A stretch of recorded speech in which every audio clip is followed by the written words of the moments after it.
So in this talk, we're going to start talking about what's going on in Northern Europe. Last talks we had been talking about Italy, and the situation in Northern Europe is a little different.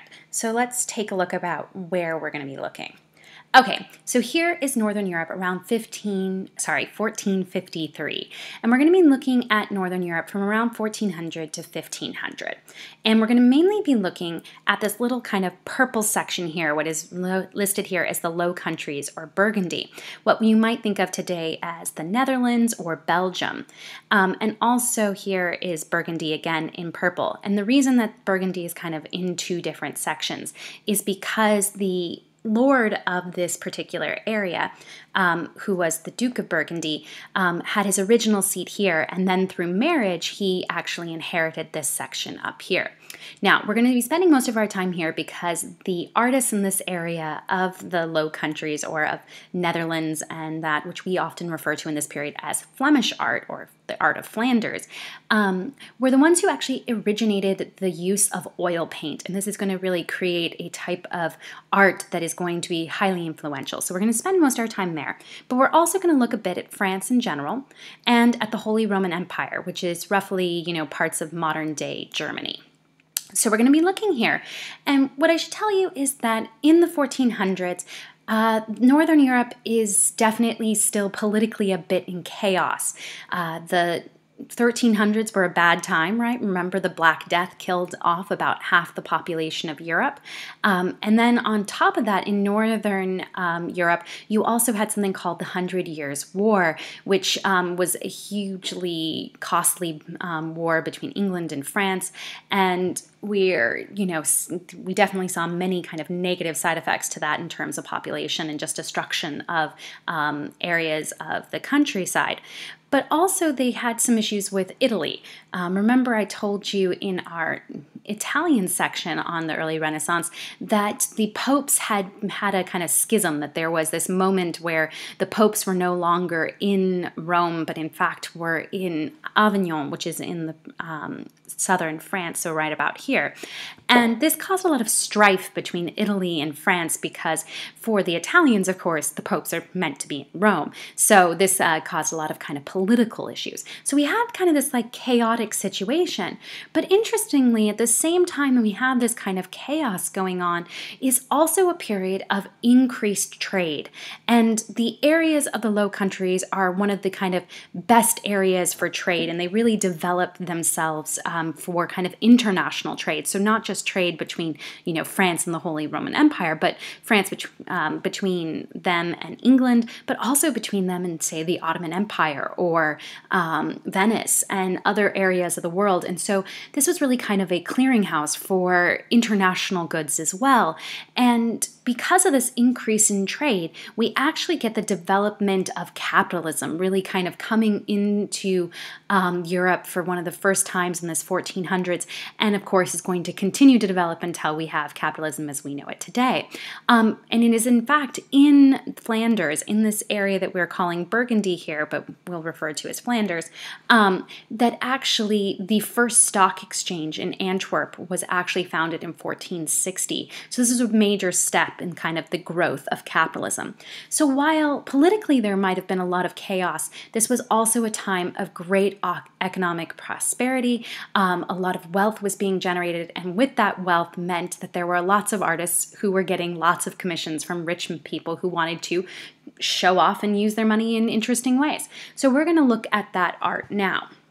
Now, here is actually a beautiful sculptural portal entrance to a monastery in France, in Burgundy. So this is actually in the kind of capital place of the Dukes of Burgundy, who also are in control of that area of Flanders that we talked about.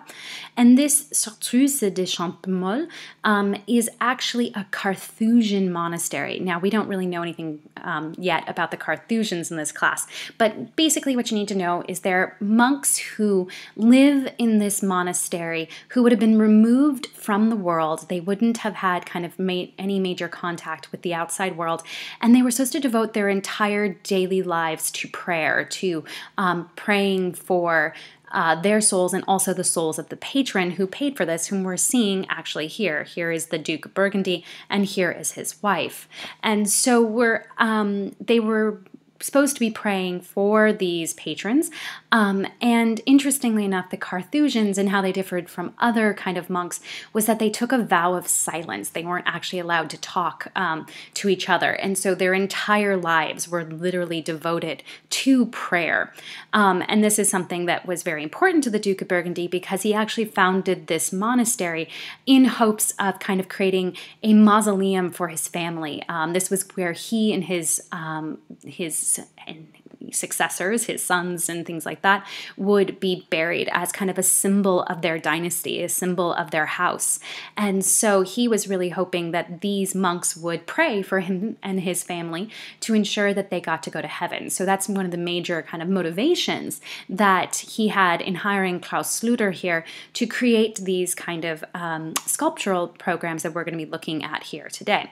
Now, what's interesting about this is that the idea of having figural sculpture on the exterior of a portal is nothing new. This is actually something that was very typical in the medieval period. And so here I'm showing you a close-up of the Duke of Burgundy against an image that actually comes from the medieval period. So this is actually a Gothic one. Take just a quick look and think about what you think look like the kind of differences between these figures. Does anything seem changed about them? Do they seem to have any kind of greater sense of anything? So let's take a pause the video, write down what you see, and then we'll start it again.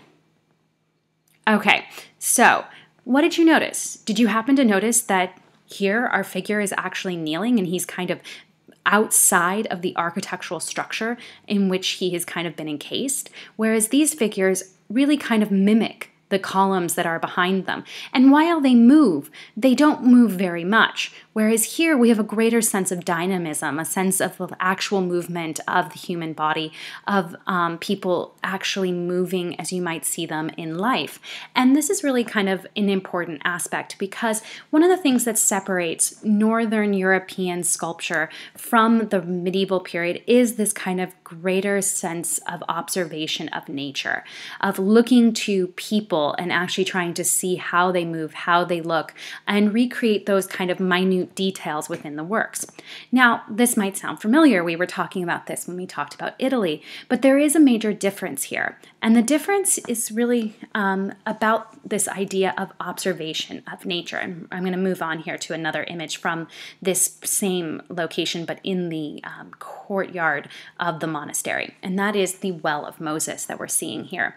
Now, one of the reasons I wanted to show you this one is, again, this idea of the observation of nature, of trying to kind of show these little details. And so even though you can't necessarily see all their faces, you can see that this face here of Moses is quite beautifully rendered. Look at the kind of deep shadows that are cast by the modeling of his face here. And note that he looks different than, say, this figure over here, who is supposed to be Daniel, or over here where we have another king, another prophet from the Old Testament being shown. They have different characteristics. They are meant to look like different people. And this was something that Klaus Schluter and the Northern Renaissance artists were very interested in doing. They were interested in kind of these minute kind of observations of nature, which we saw again in the Proto-Renaissance in Italy and in the early Renaissance in Italy. So what's different here is that they're not looking at the classical world. So when you look at these sculptures, what you don't see is contrapposto. You don't see a face type that comes out of a Roman sculpture. Instead, what you see is an image that is looking to what you can see around you rather than looking at an object that was made 1,000 or 2,000 years before, actually probably around 2,000 years before. So the question is, why? Why in Northern Europe do we not have this interest in classicism that we had in Italy? So take a minute. What do you think? Okay, what was your ideas? Was one of it possibly the fact that in Italy, they had a lot more examples of Italian, Roman sculpture laying around for them to kind of look at and observe? There wasn't as much of this kind of Roman artifacts and Greek artifacts in the areas of Burgundy or in France in general or the Low Countries. There just wasn't as much of the material left to be observed. But it was there. It wasn't kind of non-existent, so they could have looked looked if they wanted to.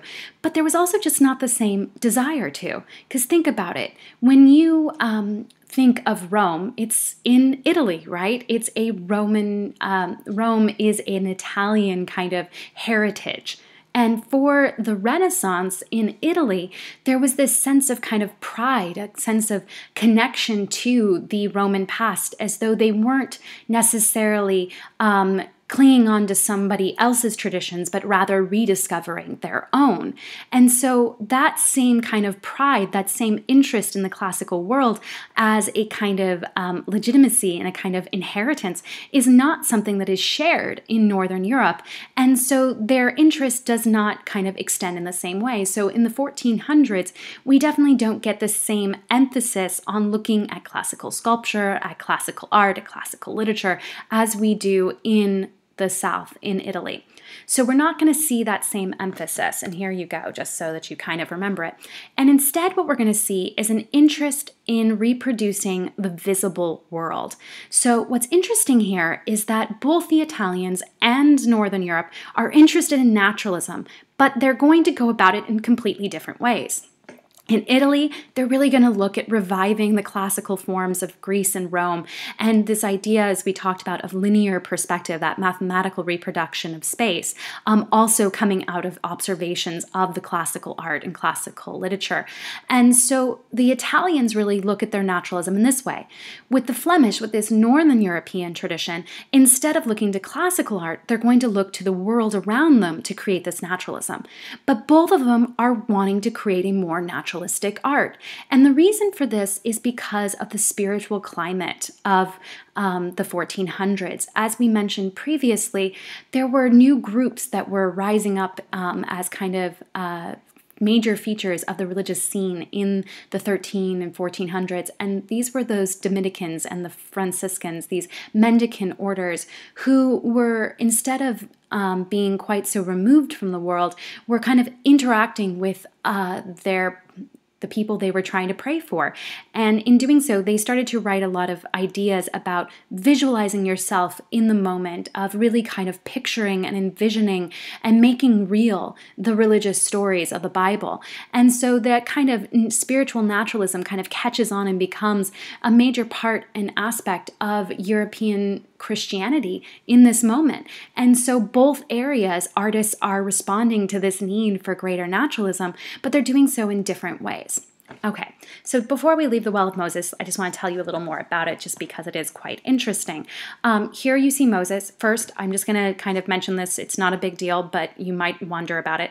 Those are not growths on his head. Those are actually horns. And the reason for that is actually that in the medieval traditions, there was a mistranslation of the previous text into Latin in the Bible.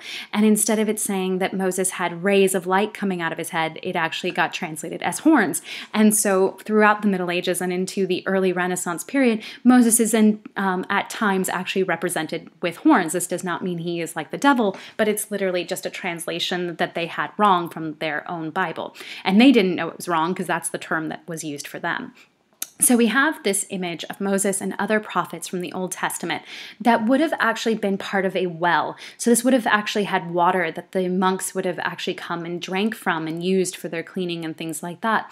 And on top of this, no longer kind of existing, it was destroyed, so we don't have it anymore, would have actually been an image of the crucifixion. So you would have actually had Jesus on the cross, surrounded by some of his followers below, and the water would have actually trickled down from the cross across these figures of the Old Testaments and into the well, so that you would, as the monk, almost be seemingly drinking the blood of Christ, drinking the kind of blessed water from these different figures. And so it had a very important religious idea.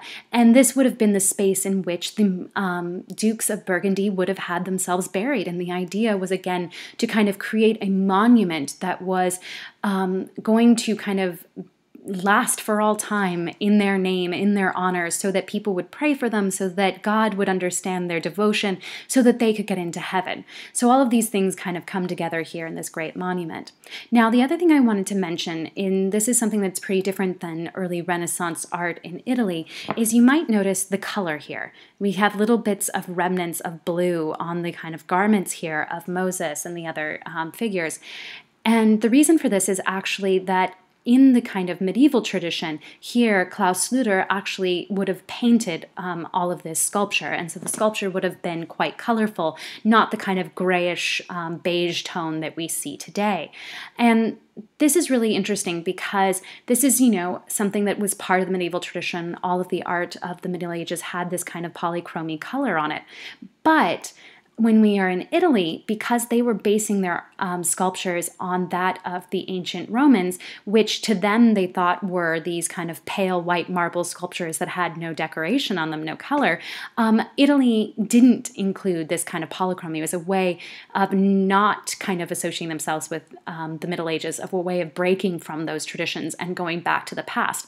The irony, of course, is that the Romans actually did paint their sculptures, and it was only because of age and wear that that kind of color had come off. And so the Italian idea and our idea today of art from the classical world being kind of pale white marble is actually a misnomer. That's not correct. And so it's good to kind of realize here that sometimes perception is everything. So for the Renaissance in Italy, this kind of lack of color was a way of reviving the classical world, even if it's not true. And here, they weren't worried about reviving the classical world. They wanted something that looked natural. And the color would have added to the naturalism. It would have added to the sense that these were real people who were standing there in front of you. Okay, so we're going to mainly talk about painting today. We're not going to talk that much about sculpture because there aren't as many kind of innovations that move it forward towards the Renaissance and the High Renaissance as we do in painting. And so why painting in the North is so different than it is in the South, in Italy, is because of the medium. And the medium which we have here is oil. So this is the tempera that we've seen before, and here now is oil painting. And if you've ever kind of painted or you're an artist yourself, you probably have used oil paints before. And there are some real differences about oil paint from tempera that make it a very interesting and actually very useful medium when trying to recreate kind of minute detail, these little details that will give you a sense of naturalism in the kind of Northern tradition, that really close optical observation of nature. And the reason for this is that tempera tends to dry very quickly, and you can't really layer tons of paint over each other because it will has a tendency to flake. And so this means that you can't kind of include the same detail that you can in oil because oil dries very, very slowly, which means you can keep working the same section of the canvas again and again, building up layers of paint to create kind of a glossy, luminous quality.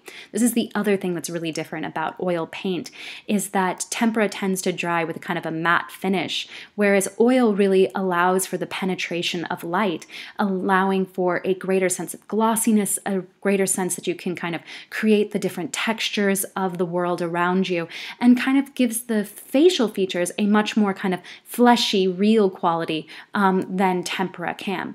There's actually a little video that I have on this week's module so that you can actually see in kind of action the difference between oil and tempera. So this is one of the great inventions of 15th century Flanders, and it's going to have great repercussions. By the time we go back to Italy and we're going to talk about the art of the High Renaissance in Italy, oil is going to start to catch on because of its ability to kind of recreate these little details. And so we're going to see by the end of the 1400s how the kind of Northern and Italian traditions will kind of come together, but not quite yet. Okay, so let's actually look at one of these paintings. Here's one of the most famous. This is a painting by Robert Campin. I think your book refers to it as The Master of Flamme because it's actually not signed, so it's not 100% certain that this is actually done by Robert Campin, but most art historians agree that it probably was. And this is called the Marode altarpiece. Now, this is an altarpiece in the sense that it would be on an altar and you would pray to it, but it's different than a lot of the altarpieces that we've seen before in that it's rather small. And I'll give you kind of an image of that in a second. But what I also like you to see is that it's also hinged. Do you see these little hinges here, here, and here? What this means is that this three-part picture, which is called a triptych, a three-panel painting, could actually be closed. And so what you could do then is this side here and this side here would fold over and come to the middle, and you would not then see this center scene. And the reason for this is that this was actually very common in altarpieces, even in churches. The idea was that you would kind of reveal the sacred mystery on the inside rather than kind of always having it open. Because as you kind of know, if you have something out all the time, you kind of get desensitized to it. You're not interested in it anymore. And so what this does is it really allows you, when you come to pray before this image, in opening of the painting up to see all three panels, it allows you to kind of have this moment of kind of opening yourself up to prayer, of preparing yourself for this kind of moment. So we have this triptych, and it would have actually been made for these people over here. And they're what we call donor portraits.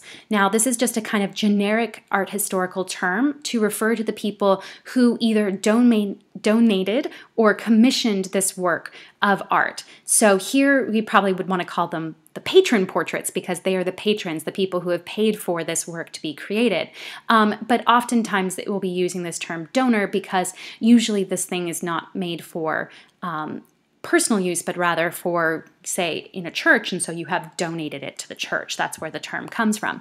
But here, actually, we believe that this was actually made for these patrons to pray to in their own home. And what's interesting is this kind of sense of personal devotion, an idea of kind of wanting to have this personal connection to God and not just be able to have that in church, is something that's very common in Northern Europe. And it's not surprising then that when we come back in the 1500s and we start talking about the rise of Protestantism, that it would happen in Northern Europe where there already was a tendency to want to have this kind of private connection to God, a private religious devotion, which this image allows. Now here, I just want to kind of show you the size so that you can get a sense of it. This is not the huge 12, 13 foot tall altarpiece that would have been part of a main church, but rather something more intimate, something that's meant for an individual to kind of look at and contemplate and use as kind of their meditation for prayer. Now, I like how this one is kind of moved because you can actually kind of get this sense of spatial relationships here. And so do you see these patrons here? They're not really quite properly proportioned. We definitely don't have a kind of classical proportioned body over here. But what's interesting is that here, a little too large for their scale, same with the figures in this room, they seem to be peeking in the door. And this is really interesting because it goes along with this idea that is kind of rising in this moment of envisioning yourself in the scene, of seeing yourself at the moment that you're supposed to kind of be contemplating. And so here it's almost as if they have come home from a day at work and are actually opening the door, and when they open it onto this religious scene of the Annunciation. And here we go. Let's actually go to that center scene and spend a little more time with it. So this is the Annunciation. This is the moment when the angel Gabriel tells the Virgin Mary that she is going to bear the Son of God, right? That she's going to become pregnant even though she's never had sex. This is a little different than the scenes we've seen before because Mary has not yet noticed that the angel has just kind of come into the room. And note the room. And I'm going to put up here, just for your comparison, an image we've already seen from the early Renaissance in Italy by Fra Angelico. So there's Fra Angelico, and they're the same scene, right? This is the Annunciation, right? So here we have the Annunciation, one in the Northern tradition and one in the Southern Italian tradition. Now, I would like you to pause the video and write down 5 things that you see similar and 5 things you see different, or 5 things all together, okay? See what you see as kind of similar and different between these pieces. Okay, now that you're back, let's kind of go through it. What did you notice? Did you notice, for example, the space that they're both occupying? Note that here you have a much more convincing sense of recession into space. Look in particular at the seat that the Virgin Mary is sitting on. It goes back like this rather than kind of tilting up like you have the table here or the bench here. And so there's a greater sense of recession of space, a kind of natural space that is being inhabited, one that seems more rational and reasonable. And the reason for that, remember, is that in the early Renaissance Italy, they had invented linear perspective. And so you had this interest in linear perspective that you do not see here in this painting. Okay, before we get more into that though, I want us to look at some other things. Do you notice anything else that's really different about this? You might have noticed that here we have our nice Roman arches and our Corinthian columns, so those classical references. There are no classical references in this northern piece because remember that in northern Europe, there was not the same interest as there was in Italy about reviving and bringing back the classical world. So rather than seeing classical imagery, what you're seeing is actually a 15th century Flemish home. And so you see here the kind of lobes of the arches here, these trifoil arches that are very kind of medieval and Gothic in their effect. You see the kind of corbelling here and the wood ceiling and the fireplace. This is actually what it would look like if you went into a 15th century home. So rather than kind of using the classical world to create an image that looks real, that looks believable, instead they're relying on the details. They're relying on things that you would recognize and see as something around you to make it look real. So rather than a kind of rational space that looks like it kind of perfectly kind of goes back in space, instead they're concerned about, well, showing you what a home looks like. And so they pay attention to the corbels, to the ceiling, to the fireplace, to what elements and different things might actually be found in your room. And so both of these images are inspired to have naturalism by kind of a spiritual desire to have a kind of more realistic image, one to be preyed upon, as both of these were meant to be done. But they go about it in an extremely different way. And the reason for that is because of their cultural context, because of their historical context, because this one is in Northern Europe and this one is in Italy. Okay, so let's talk a little bit more about that perspective. When we look at this image of the Virgin here being told by Gabriel that she's about to have the child, one of the things that we kind of notice is that it's not a very convincing sense of space. In particular, I think this table, right, really helps us see this because instead of it going kind of more flat back like you would expect a table to, it's tilted up. And that tilting up really messes with the kind of sense that this is a real space. Also the bench here, do you notice how it's kind of elongated and it seems to be going in the middle? The reason for all of this is not because Robert Campin didn't care about kind of creating a convincing sense of space, but because he didn't have that invention of linear perspective that you see here in Masaccio's tribute money. Remember, Masaccio used this kind of beautiful linear perspective that had a vanishing point with all the kind of lines that would line up and lead to the same place. And this creates an image that allows you to mathematically calculate how images should kind of get smaller as they go further back in space. It kind of provides the grid, the pattern that you need to kind of follow to create a completely kind of rational space. Campin didn't have that, and so instead he had to intuit how perspective should work. So you get a sense here when you look at the walls, right, and this bench, that he understands that you are supposed to kind of have parallel lines converge. But if you take all the lines, they don't meet up, right? They don't actually meet anywhere, especially clear here with these ceiling boards. They don't meet up with these lines here. And because of that, it doesn't create this kind of cohesive, coherent sense of space. And so what we're having then is an artist who doesn't have the mathematical kind of outline, but instead is trying to intuitively create a realistic space. And it's just not quite as convincing as this one-point perspective is. And this is a major difference between the art of the North and the South, this idea of linear perspective. This will change, of course. You're going to have influences that go both ways. Oil paint will go to Italy, and linear perspective will go to Northern Europe. It just hasn't quite happened yet. Now, the other thing we noticed that was really different between the two Annunciation images was all the detail, right? This is a northern home. It has everything in it to kind of look like a home. And the reason for this is actually probably more than just to make it look real, to make it look natural. Instead, all of these details, like including on the flat surface of the table a book and a scroll and a candle with the light extinguished and this vase with lilies in it, and if we look over here, a basin and things like that, that all of these kind of details, which make it look like a real home, because you're at home, you're probably going to have a book or something laying on the table. It's not going to be perfectly neat or devoid of other objects. So this does lend the image a great sense of naturalism, of realism, of being real. But it also has another point, and this is what we call disguised symbolism.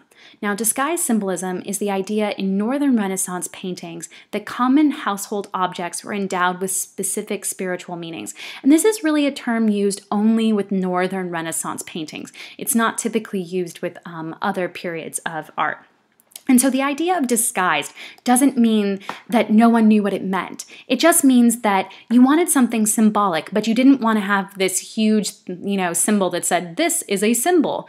And so instead, you kind of made everyday objects into your religious symbols. So a book is something that would commonly be in a home.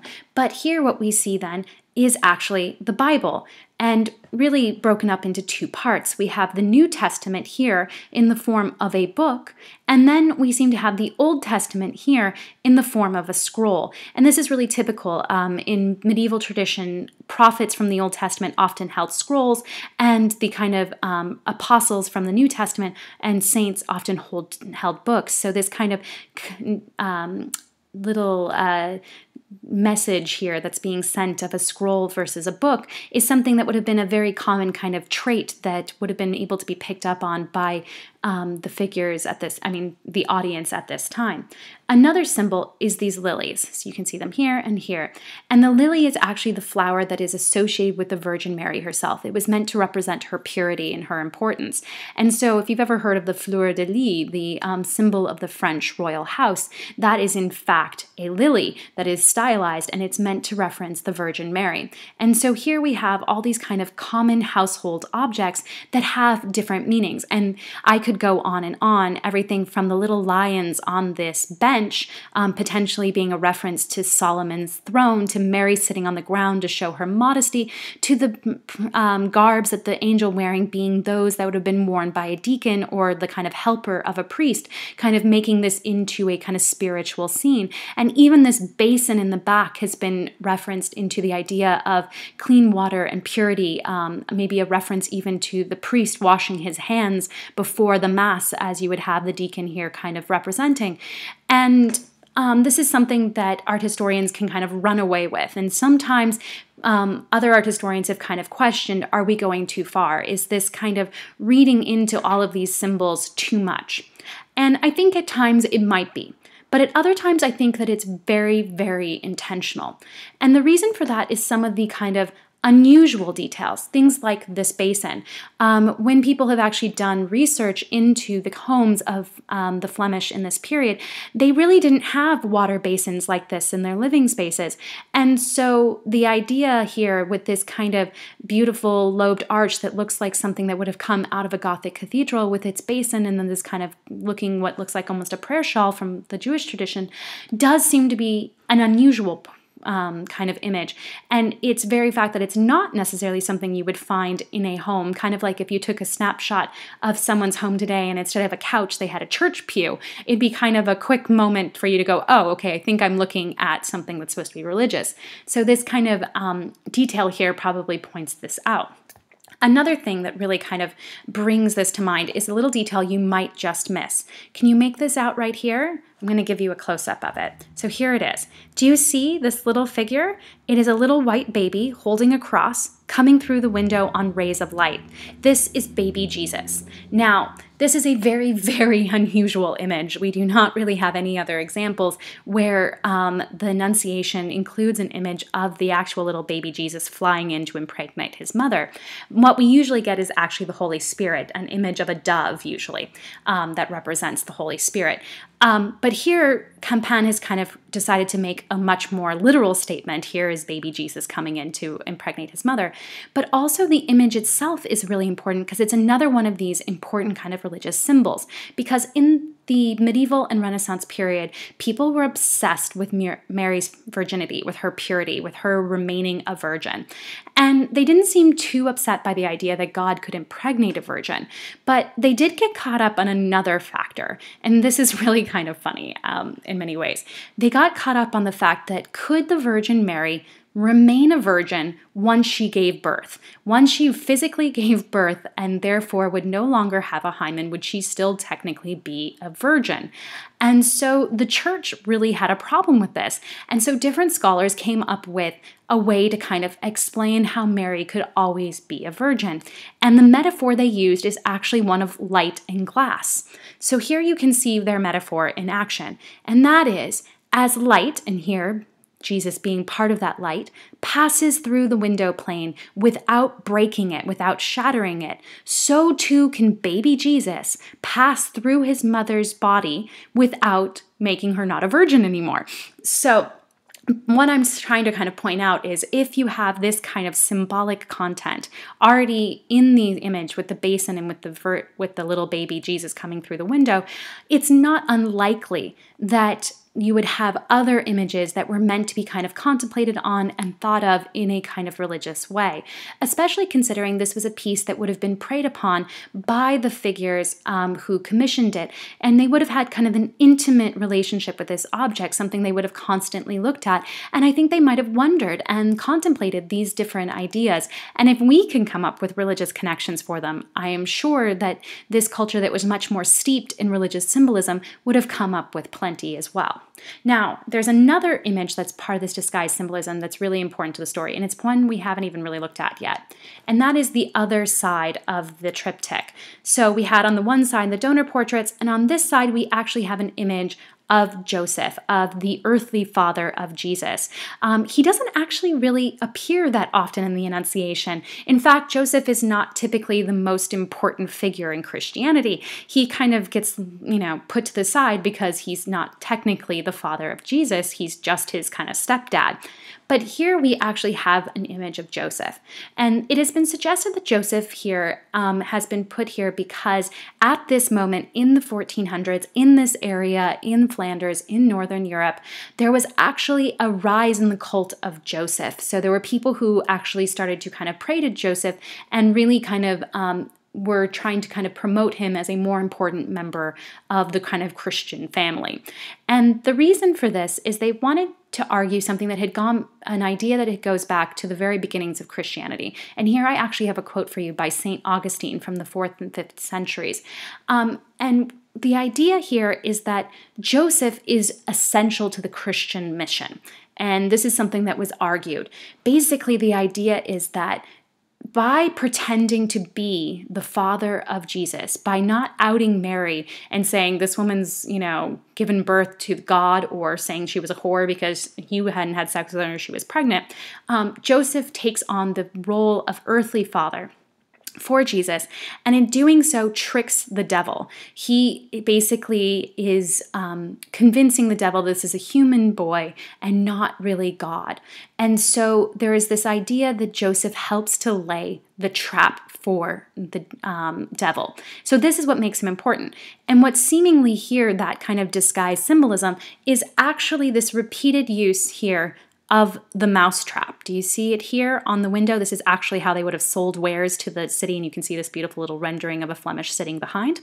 And so here, that detail that we were talking about in observations. And so here what you see then is this little mousetrap here and here.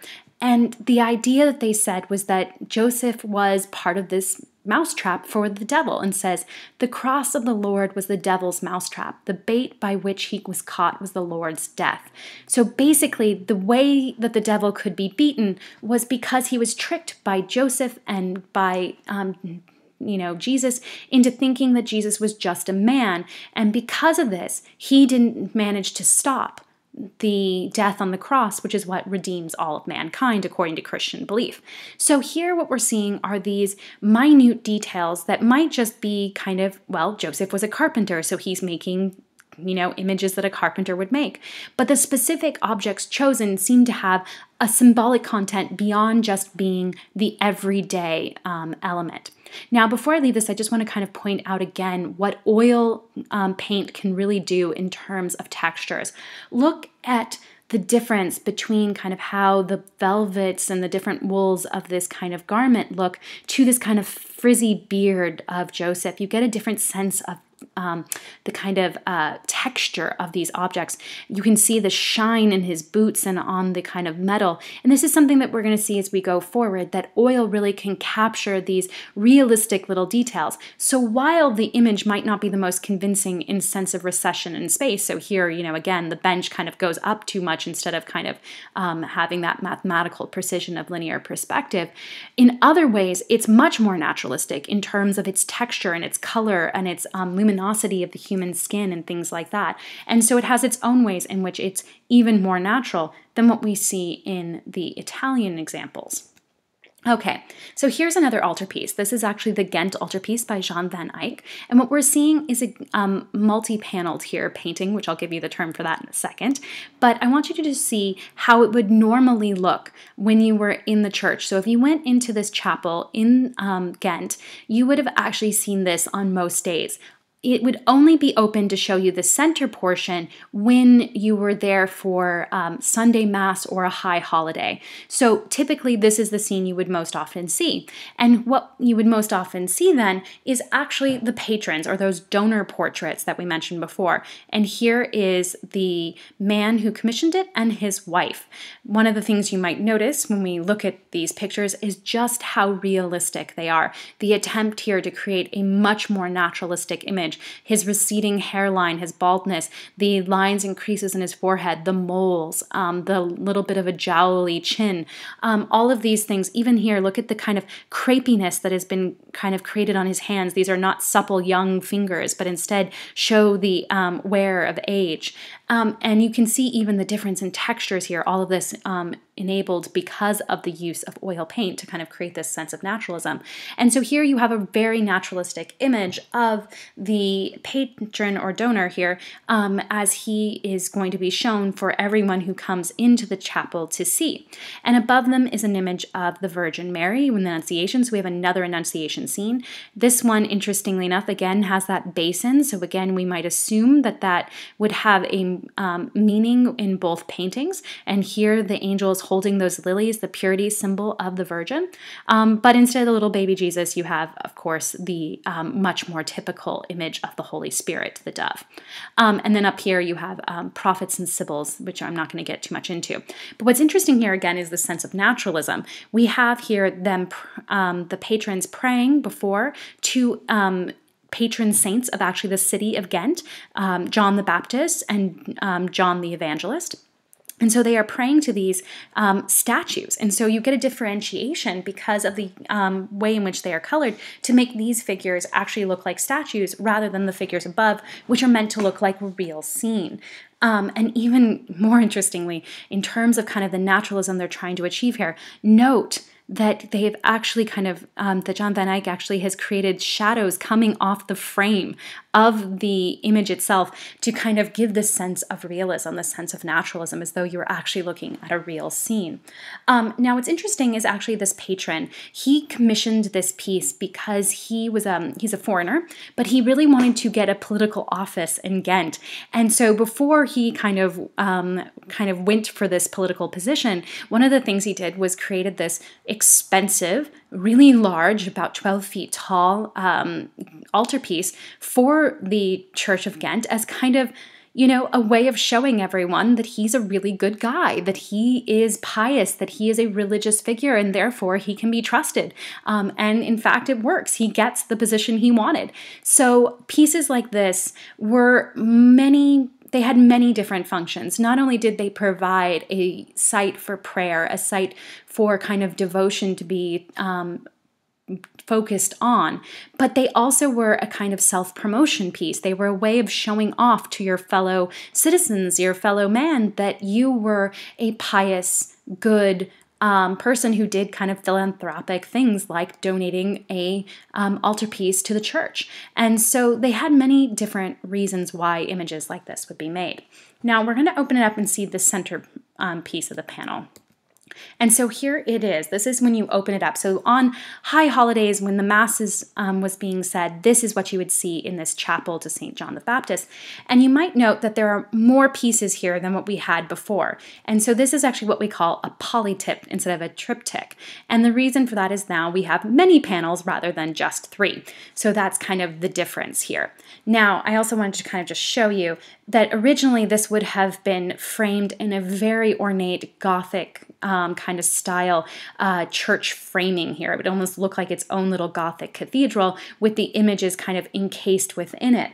All of this kind of framework was lost because in the 1500s, they were fearful that the Protestants who were not in favor of religious images would actually destroy this beautiful piece. And to preserve it, they took it apart and they hid it. And when they found the painting, they never did find the framework. So we only have remaining the actual paintings, not the rest of the material that kind of went with it. But the reason I kind of wanted to show you this is because there is actually a connection physically, spatially, between the paintings and the altar that would have been in front of it. And so I just want you to kind of pay attention to the fact that here, do you see this groove that goes from the fountain here to would have come out right onto the altar below? What I want you to imagine then is this scene being shown while the priest is blessing the bread and the wine for the congregation to take in the Eucharist. And so remember, with the Eucharist, the idea of the Christian church is that at the Last Supper, Jesus blesses bread and wine, and he says, "Do this in memory of me. This is my blood and this is my flesh." And so in the Catholic tradition, the idea is that when the priest blesses the wine and the bread, it physically transforms into the blood and body of Jesus. And we call this transubstantiation. You don't need to know this term now, but I'll give it to you at a later date. But here's just kind of to familiarize yourself with it.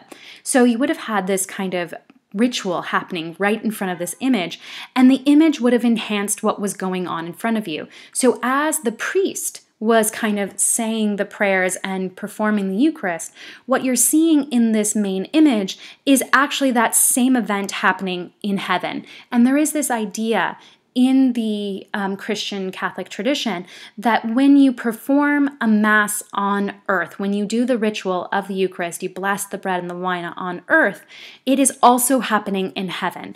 And that's what you see here. Here is the altar. There is the lamb, and the lamb is a symbol of Jesus, and there's his cross so that you can see who he is. And you can't see it in this particular image, but actually I have included a link in your module for this section that actually asks you to look at in detail this painting, and you can actually go in this high resolution image and look at all the minute details here. And I would love you to do that because it really shows you what oil painting can do and just how incredible the textures, the colors are in a painting like this. And you can get a real sense for the luminosity and the minute detail that was being recreated here. Okay, and so you would have actually had blood spurting out into a chalice right here. So you can just make out the chalice, I think. And the blood would have been spurting into it. Do I have a close-up of that? No, sorry. Okay, I thought I might. But so you have that kind of image of the chalice with the blood. And then you have this kind of rivers of life coming out of the image of the Mass here happening in heaven right into what would have been the cup that the priest was holding on earth. And so you could see yourselves kind of reflected in heaven as though you were kind of participating in this Mass. Now, above this scene of kind of the Mass happening in heaven, we have an image of God himself. And so here is God. He is crowned with a papal tiara because in this period, that's how they kind of showed the Pope, was that he was God's representative on earth. And so he wore kind of the same crown. And then you can see an earthly crown, a golden crown here that would be something like a king would wear at his feet, kind of the idea that God has dominion over all kind of rulers. And then on either side, you have two what we call intercessors, those saints that are supposed to kind of plead with God on your behalf. And here is the Virgin Mary, and then there's John the Baptist, the patron saint again of Ghent. So we have these figures on either side, and then we actually have choirs of angels playing. And so you want to imagine that at the same moment you would have been looking at this, that you would actually have had singing and music and chanting going on that would have really kind of enhanced your sensory experience of this painting.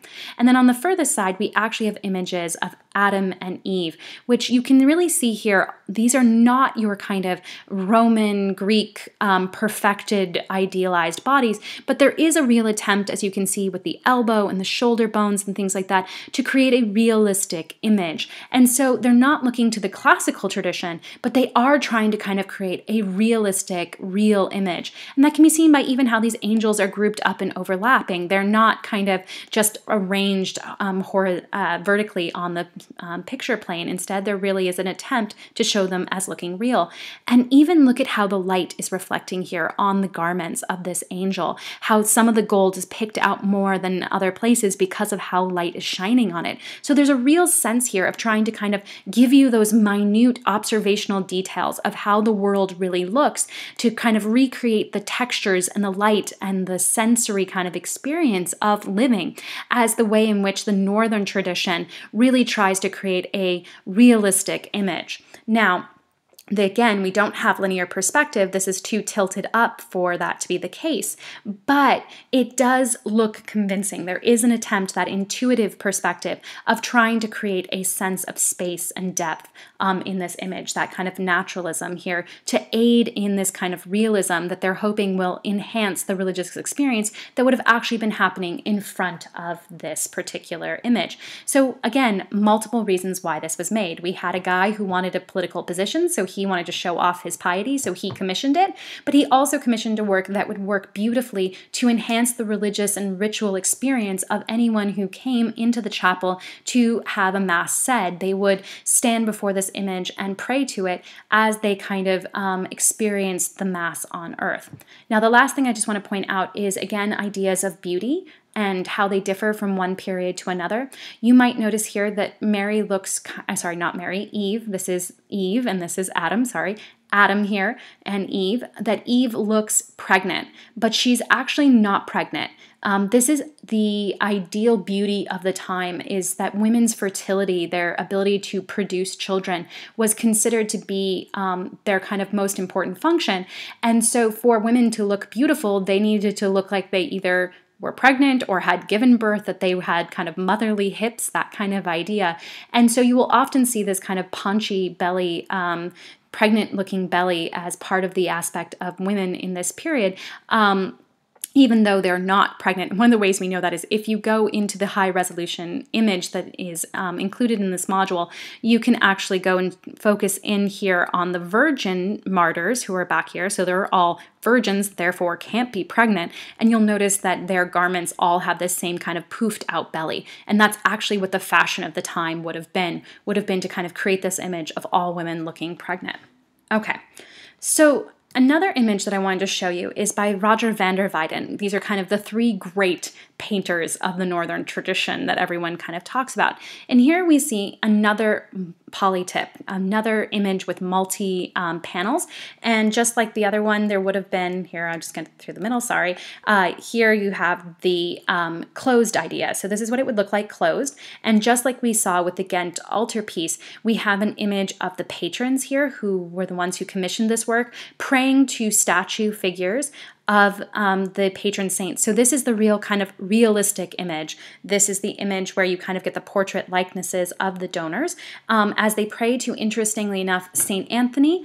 And sorry, this is St. Anthony and this is St. Sebastian. You can recognize this as Sebastian because he's always the one who is partially naked, tied to a tree and being shot through with arrows. That's kind of how you can recognize Anthony. Sorry, I keep saying that, Sebastian. So this is Sebastian, this is Anthony. Now, both of these figures are seen as saints who you would pray to if you were ill. And that is very appropriate because the donor here is the chancellor for the Duke of Burgundy, and he actually creates this, or has this piece created for a city named Beaune. And the reason for that is because there was a plague that went through. And when the plague went through, there wasn't a hospital in this particular town. And so this chancellor of the Duke of Burgundy decides to build a hospital. And so he actually builds a very luxurious hospital, and it was very high tech for the day, very luxurious. You would definitely want to go to this hospital over other hospitals. One of the ways we know this is that instead of the typical 5 to 15 people per hospital bed, there were only 2 allowed per bed in this hospital. So that is an amazing luxury. And so he's actually building not just a painting, but literally a full building that he is giving to God to show as his good work. So this is definitely a way for him to kind of give to God, to give to the church, to give to his fellow men. But it's also a way to show the people that he is good, that he is pious, that he would spend his money on doing good things for other people. So this is a way of self-promoting himself and of kind of doing the right thing and doing something good. And then to kind of complete this hospital, he also had this beautiful altarpiece commissioned that would have been able to be seen by the people in their hospital beds. That was kind of one of the arrangements that was supposed to be made. And they were supposed to be able to see it through a screen so that they could look upon this as they were suffering. Now, the interesting thing is that in this period, when you went to a hospital, you usually didn't come out. You would take care of the sick, but rarely would they be cured of their illness. And so really what your main goal in a hospital was to protect the soul, not the body. And so an image like this would have been a reminder to the people who they should pray to, namely Sebastian and Anthony, who they could then pray to in hopes of getting their illness kind of fixed.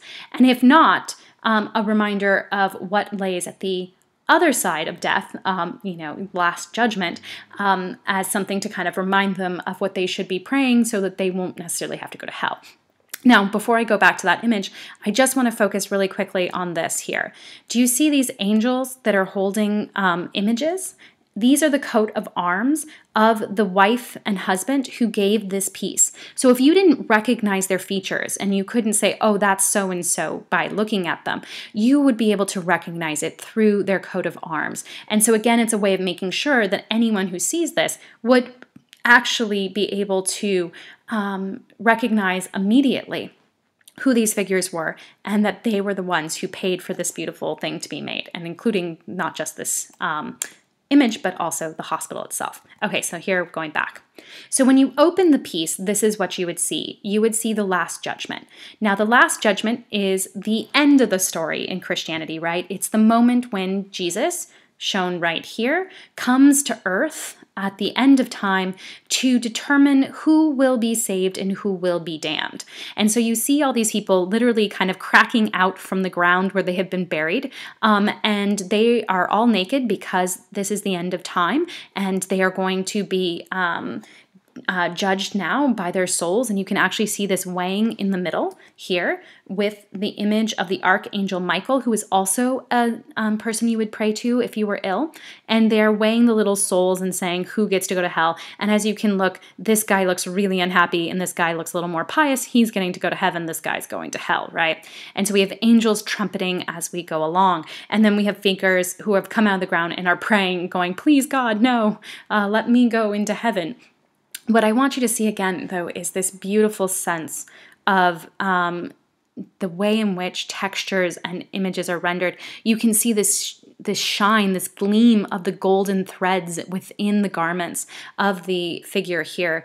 And that's really important because he's really showing you this very, very minute kind of observation of the real world. And this is typical of the Northern tradition. It may not have that kind of classicism. If you look at these bodies, these are, again, not those classical nudes with those kind of majorly sculpted muscles and things like that, or the proportions that they had. But instead, he is looking to the world around him, to people around him, to images around him, to how light hits on objects to create this kind of incredible naturalism so that those who kind of were were at the end of their days looking at this image in the hospital would be reminded that this was a real event, that this was really going to happen, that they were going to be buried and they would be bodily resurrected, and they had to hope that they'd be on the side of the good and not on the side of the damned.